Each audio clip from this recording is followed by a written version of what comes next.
In this brief video, we're going to talk about a very common type of ADHD called ADHD inattentive type. And we'll take a brief look at the differences between inattentive type and other types of ADHD in terms of behaviors and treatment strategies.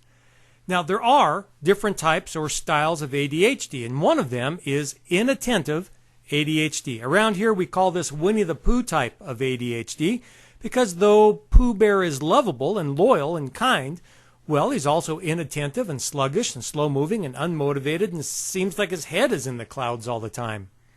Pooh Bear is a classic daydreamer with brain fog. You might also call this space cadet style ADHD.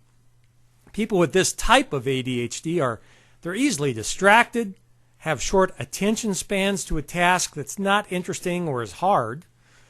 They often daydream when others are talking to them. They're always looking for things that they've just put down somewhere, and they're always late. And they just seem like they're just easily bored with things. Now, when we talk about inattention, we should realize that there are 5 or 6 different kinds of attention, or inattention. ADHD messes with some of them, but other problems can be disruptive as well, such as head injuries or anxiety or depression or whatever. Inattentive ADHD impacts things like people's arousal levels to a task or alertness or situational awareness, and paying attention to the right thing at the right time and keeping on paying attention as long as you need to finish that job, this perseverance to a task. Inattentive ADHD makes it hard for people to keep on working on tasks until they're actually done, or to keep on pressing on toward their goals or their dreams. To actually finish tasks that you start, you have to sustain attention long enough to finish what you're doing. You have to be persistent.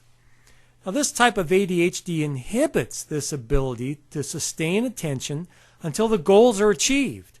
So someone with this type of ADHD will have started 100 projects around the house, and they'll have finished maybe one of them so far.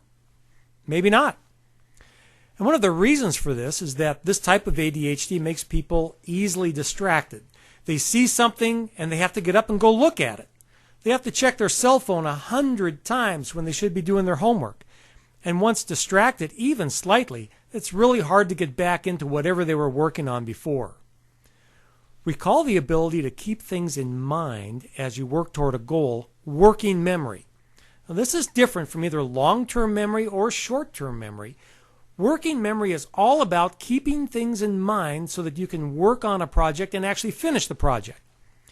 This type of ADHD messes with people's working memory, so it's really hard to get projects actually finished. Look, inattentive ADHD is a neurological problem. Normally in the brain, the prefrontal cortex will speed up activity when there's work to do, things to concentrate on. But with this type of inattentive ADHD, the prefrontal cortex actually slows down when placed under a workload, like reading or doing homework. This part of the brain looks normal when it's at rest, but it actually looks like it's starting to fall asleep when it's asked to go to work.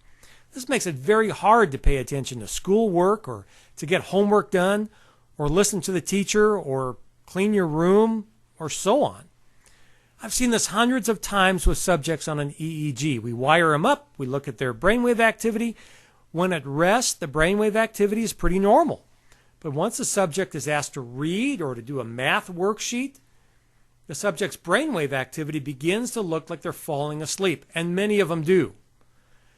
About half of people with ADHD have inattentive ADHD. It's about half of, they say 6 to 10% of people have ADHD. About half of them have this inattentive ADHD. And about half of those people with inattentive ADHD are also kind of slow at processing information. They can be spacey, daydreaming a lot, stare off into space a lot. They're just not paying attention to what they ought to be paying attention to. They can be hypoactive, not hyperactive, hypoactive. Move really slow. They can be very passive. They can be easily confused. They can have this brain fog, slow at processing information. They might have problems retrieving facts from memory quickly, and so timed tests, this is a real problem for them. In fact, the whole concept of time can be a real problem for them.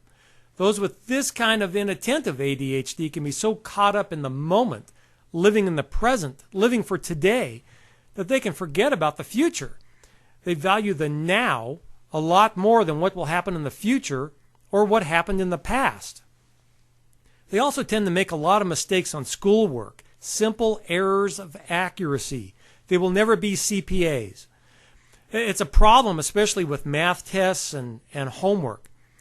And speaking of homework, these are the kind of kids that have problems getting their work done. It takes them, 2 hours to do a 20-minute assignment.